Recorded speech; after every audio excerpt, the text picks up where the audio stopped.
নমস্কাৰ মই নৱজ্যোতি টেট কাম ৰিক্ৰুটমেণ্ট এক্সামৰ ওপৰত যেটো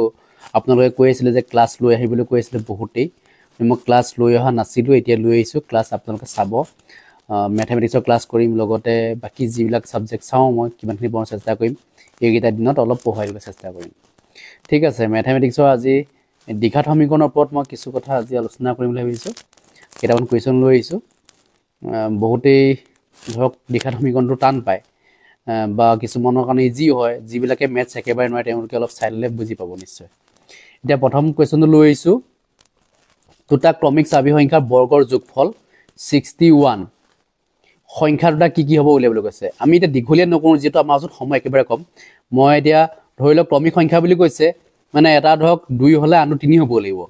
বা এটা ধৰক 4 হলে এটা আনটো 5 হ'ব লাগিব এনেকুৱাকে আমি গম পাও মানে ক্ৰমিক সংখ্যা বুলি ক'লে মানে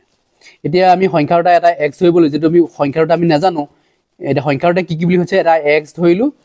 আৰু এটা কি ধৰিম মই x + 1 ধৰিম মানে শৰ্টকে বুজাব কাৰণে চেষ্টা কৰিছো ঠিক আছে এতিয়া এই ক্ৰমিক সংখ্যা দুটাৰ মানে বৰ্গৰ যোগফল মানে ইয়াৰ বৰ্গ কৰিম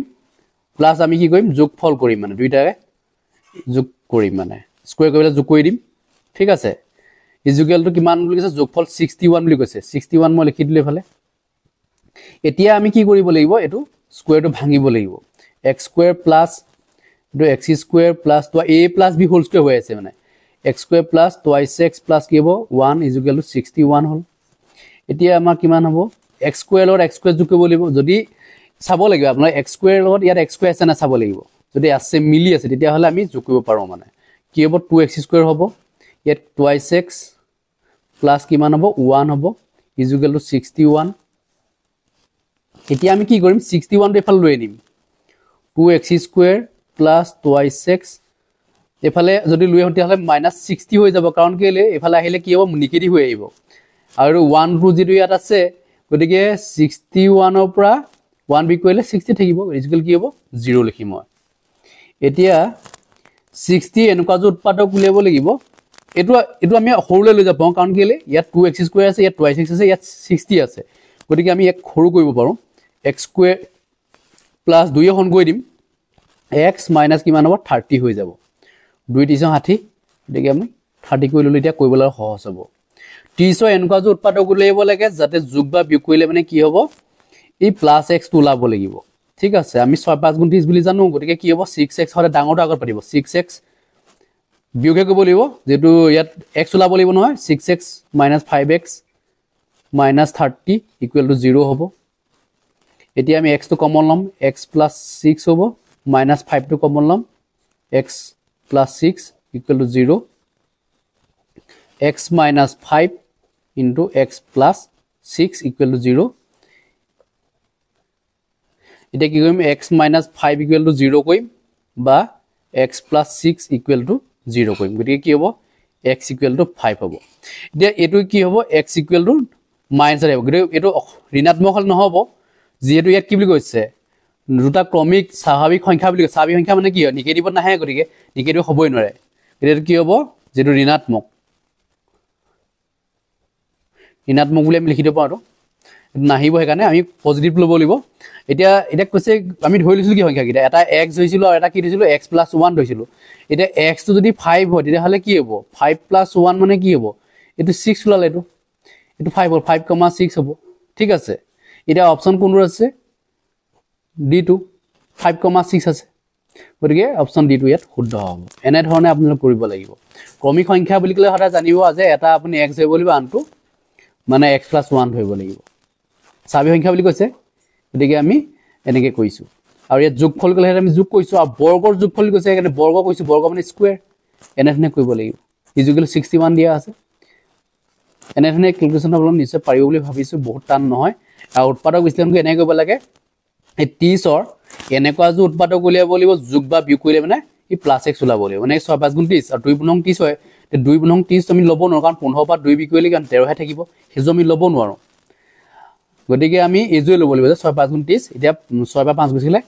কি হ'ব 1 থাকিব গতিকে ইয়াত প্লাস x ওলাব লাগে গতিকে এনেকে কৈছো আমি 6x - 5x এনেকে কৰিব লাগিব আপোনালোকে ক্লাস 10 ত শিকি আছে এইবিলাক পাৰিব মই হ'ব ঠিক আছে এনেকুৱা কোৱেশ্চন আহিলে নিশ্চয় পাৰিব এতিয়া আহিছে মই দ্বিতীয় কুৱেশ্যনলৈ এটা ধনাত্মক সংখ্যা আৰু ইয়াৰ বৰ্গৰ যোগফল দিয়া আছে 240 সংখ্যাটো নিৰ্ণয় কৰিবলৈ কৈছে এটা ধনাত্মক সংখ্যা আৰু ইয়াৰ বৰ্গৰ যোগফল বুলি কৈছে আমি ধৰি লৈছো ধৰা হল সংখ্যাটো আমি x বুলি লৈছো ঠিক আছে আৰু ইয়াৰ বৰ্গ মানে এই সংখ্যাটোৰ বৰ্গৰ যোগফল বুলি কৈছে এই সংখ্যাটোৰ বৰ্গৰ যোগফল সমান কিমান দিয়া আছে 240 দিয়া আছে ঠিক আছে আমি প্ৰশ্নটো ভালকে পঢ়ি ল'ব লাগিব তাৰ পিছত আমি কৰিবলৈ চেষ্টা কৰিব লাগিব এতিয়া কৈছে যে এটা ধনাত্মক সংখ্যাটো আমি x লৈছো আৰু ইয়াৰ মানে এই ইয়াৰ বুলি ইয়াত অটো দিয়া নাই ইয়াৰ বৰ্গৰ যোগফল মানে বৰ্গ কৰিলে আমি ইয়াৰ যোগফল কৰিব লাগিব যোগ কৰিব লাগিব মানে 240 দিয়া আছে সংখ্যাটো নিৰ্ণয় কৰিব লাগে ঠিক আছে আমি কি কৰিম এই x স্কয়াৰটো আগলৈ আনিম x স্কয়াৰ প্লাস x এফালে 240 টো এফালে লৈ আহিম 240 হৈ যাব ইকুৱেল টু 0 এতিয়া 240 আমি উৎপাদক উলিয়াব লাগিব যোগ বা মানে উৎপাদকে যোগ ল'ব লাগিব যিজু নেকি উৎপাদক যোগ বা বিয়োগ কৰিলে প্লাস x ওলাব লাগিব এতিয়া আমি এটা কথা জানো আমি এনেকুৱা ধৰণৰ কোৱেশ্যন ধৰি লওক আমি এনেকৈ কৰিব লাগিব 240 আমি 2 এখন কৰিব লাগিব 2 বাং 24 আকৌ 2 কৰিলো 212 60 আহিলে 2 কৰিলো 2 360 তাৰ পিছত 2 নং 30 এনেকৈ আমি হেই কৰি লম তাৰ পিছত কি কৰিম আমি 3 5 পুনৰ কৰিব নকৰো যেনিবা আমি ইয়াত চাব লাগিব 2 2 গুণ 4 2 4 গুণ 8 2 8 গুণ 16 16 into 15 এটা পূৰণ কৰিলে কিমান হ'ব 240 লা যাব গতিকে আমি 16 টো ডাঙৰটো আমি হেকানে আগত পাতিম আৰু 15 টো সৰু কাৰণে আমি পিছত পাতিম আমি কেনে কৰিম x স্কয়াৰ প্লাস ইয়াত 16x লিখিম মাইনাস কৰিব লাগিব কাৰণ কেলে প্লাস x এ ওলাব লাগে হেকানে মাইনাস কৰিম 15x minus 240 equal to কি হ'ব 0 হ'ব এতিয়া আমি x টো কমন লম x plus 16 হল ইয়াত minus 15 টো কমন লম x minus বা plus 16 ঠিক আছে এটো কেনেকৈ বনাব পাৰি আপোনালোকে নিশ্চয় জানে ইয়াত x টো কমন আহিব x plus কি হ'ব 16 হৈ যাব এটো পূৰণ কৰিলে এটো লাইন ওলাব আৰু ইয়াত minus 15 কেলে লৈছো কাৰণ minus 15 আছে যেটো ইয়াত x হ'ব লাগিব কাৰণ কেলে x plus 16 ইয়াত হ'বই লাগিব কমন এটো মানে কমন ল'ব লাগিব আমি ইয়াত এটো পূৰণ কৰি চাব আপুনি 15 ৰ লগত x পূৰণ লাগিব 15x হ'ব মানে minus 15 যেটো আছে minus 15x হ'ব এই minus এ plus কি হ'ব minus হৈ যাব আৰু 15 ৰ লগত 16 পূৰণ কৰিলে কি হ'ব 240 হৈ যাব আপুনি পূৰণ কৰি চাব এটো পূৰণ কৰি চাইছো আমি ওলাইছে গতিকে আমি এটো বাহিব লাগিব এটা কমন কি আহিব ইয়াত কাৰণ দুইটা আছে দুইটা ভিতৰত এটা আহিব x plus 16 আহিলে এখিনি হিকিছে আপোনালোকে আৰু x minus 15 equal to 0 এতিয়া মই কি কৰিব লাগিব যেটো আমাৰ সংখ্যাটো হলে বুলি কৈছে সংখ্যা নিৰ্ণয় কৰিবলৈ কৈছে x plus 16 equal to 0 লিখিম বা x minus 15 equal to 0 এতিয়া x equal to কি হ'ব minus 16 আহিলে ইয়াত বা x equal কি মানে 15 আহিব এতিয়া আমাক কি বুলি কৈছে যে এটা ধনাত্মক সংখ্যা বুলি কৈছে ইয়াত এটো কি হ'ব ঋণাত্মক ওলালা নাই গতিকে এটো আমাৰ কেনসেল হ'ব গতিকে 15 টো ল'ব লাগিব এটা অপচন কি আছে 15 দিয়া আছে গতিকে অপচন এটো শুদ্ধ হ'ব এনেকুৱা ধৰণৰ কোৱেশ্যন আহিলে আপোনালোক নিশ্চয় পাৰিব বুলি মই ভাবিছো কাৰণ বিশেষ টান নহয় এনেকুৱা ধৰণৰ কোৱেশ্যন বিলাক খালি আপোনালোকে প্ৰশ্নটো পঢ়োতে ভালকৈ পঢ়িব যে ধনাত্মক কৈছে নে ঋণাত্মক কৈছে ইয়াত যদি ঋণাত্মক বুলি কোৱা হলে এটা ঋণাত্মক সংখ্যা আৰু ইয়াৰ বৰ্গৰ যোগফল ইমান বুলি কোৱা তেতিয়াহলে আমি কি ঋণাত্মকটো ললোতেন ঠিক আছে এটা চেঞ্জ কৰি দিব পাৰে গতিকে আপোনালোক চাই লব ধনাত্মক কৈছে ঋণাত্মক কৈছে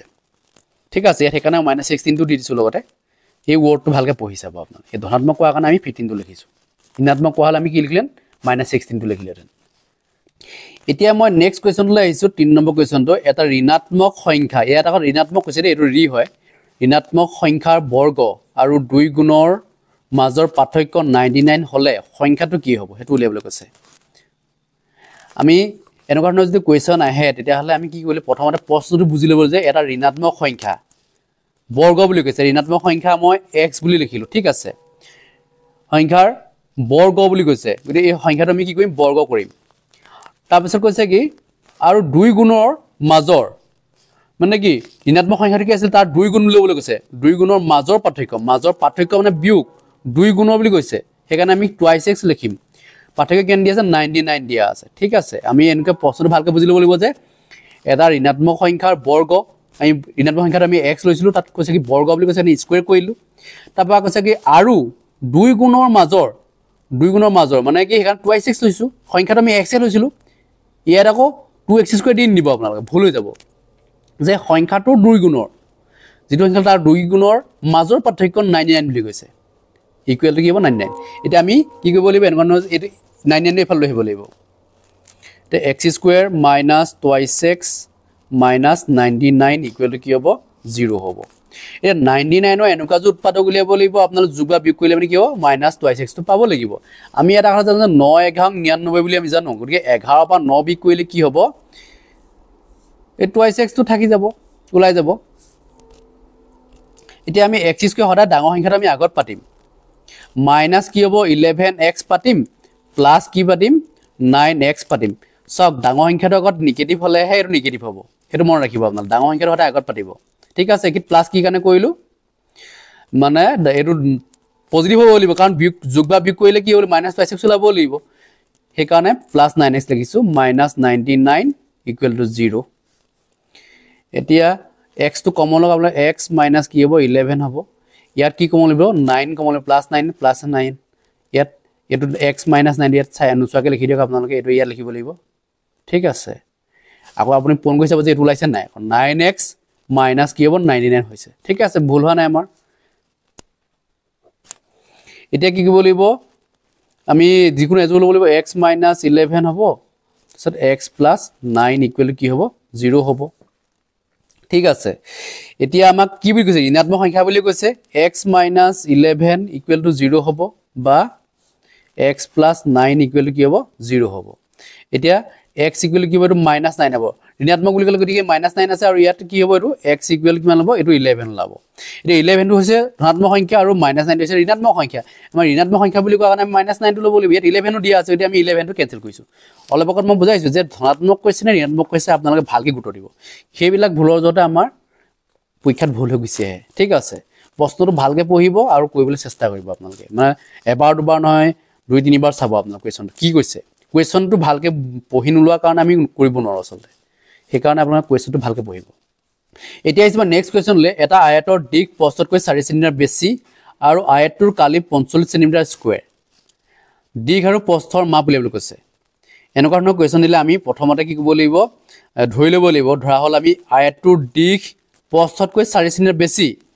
গতিকে প্ৰস্থ আমি কি লিখিম x লিখিম আৰু দিকটো কি কৈছে প্ৰস্থতকৈ 4 সেমি বেছি গতিকে কি হ'ব 4 সেমিটো মানে কি হ'ব ইয়াত যোগ হৈ যাব মানে দিঘৰ লগত 4 সেমিটো কি হ'ব যোগ হৈ যাব মানে হেবলি কৈছে না যে এটা আয়তৰ দিক প্ৰস্থতকৈ 4 সেমি বেছি আমি প্ৰস্থটো 4 লৈছো x লৈছো কিন্তু দিকটো লগত 4টা যোগ কৰিছো কি কাৰণে 4 সেমি বেছি বুলি কৈছে এই প্ৰস্থটোতকে দিকটো 4 সেমি বেছি হে কাৰণে কি কৈছো মই দিকটো লগত 4 সেমি যোগ কৰি দিছো আৰু আয়তৰ কালি হৈ গৈ কিমান হয় 45 হৈ গৈ মানে এটা আয়তৰ কালি আমি আয়তৰ কালি কি বুলি জানো দিক পূৰণ প্ৰস্থ নহয় জানো আয়তৰ কালি গতিকে আমাৰ এইটো হল প্ৰস্থ এইটো হল দিক গতিকে আমি ইয়াৰ কি কৰিম পূৰণ কৰিম মানে কইলে কিমান হয় 45 ওলাই বুলি কৈছে 45 সেমি স্কয়াৰ বুলি কৈছে তেতিয়াহে আমি পাইম এটা উলিয়াব x আৰু y মানটো সৰি দিক আৰু প্ৰস্থ মানটো আমি উলিয়াব পাৰিম ঠিক আছে এটা আমি কি কৰিব লাগিব ইয়াতে পূৰণ কৰি দিওক x স্কয়াৰ প্লাস কিমান হয়তো 4x হৈ যাব ইকুৱেল কিমান হ'ব 45 হ'ব ঠিক আছে এতিয়া আমি কি কৰিম x স্কয়াৰ প্লাস 4x এটো মাইনাস 45 এফালে লৈ আনিম এফালে আনিলে কি হ'ব নিগেটিভ হৈ আহিব এতিয়া আমি কি কৰিব লাগিব 45 ৰ এনেকুৱা যে উৎপাদক উলিয়াব লাগিব যোগ বা বিয়োগ কৰিলে মানে 4x ওলাব লাগিব আমি এটা কথা জানো যে 5 9 গুণ 45 গতিকে 9 পা 5 গুজিল কি থাকিব 4 থাকিব গতিকে আমি ডাঙৰ সংখ্যাটো কি চাব লাগিব যে 9 ডাঙৰ গতিকে 9 টো আগত পাতিম x square plus 9x minus কৰিব লাগিব কাৰণ 9 পা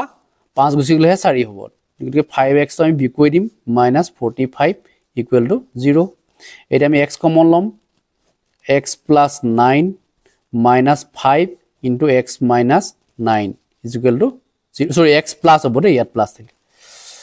এটা আমি চাব লাগিব যে পনগুলি উলাইছে না ঠিক আছে ভুল হোৱা নাই এটা x minus 5 হ'ব x plus 9 equal to 0 এতিয়া আমি কি কৰিব লাগিব x minus 5 equal to 0 পাতিম বা x plus 9 equal to 0 পাতিম এটা x equal কিমান লব 5 x equal কিমান হ'ব -9 এতিয়া আমি দিক বা প্ৰস্থ আমি নিগেটিভত কও জানো নিগেটিভ কেতিয়া হ'ব না বলে এতিয়া কৈছে কি আয়তাকাৰ আয়তৰ দিক নিগেটিভত কেতিয়াও নাহে সদায় পজিটিভ হ'ব গতিকে এটো কি হ'ব ঋণাত্মকটো অসম্ভৱ গতিকে আমি আয়তৰ দিকটো কি লম এটা দিক ধৰিছিল কিমান দিক x + 4 আছিলে প্ৰস্থ x আছিলে গতিকে প্ৰস্থটো কিমান হ'ব 5 হ'ব আৰু প্ৰস্থটো 5 হ'ব আৰু দীঘৰ লগত 4টা যোগ হৈ আছিল মানে কি হ'ব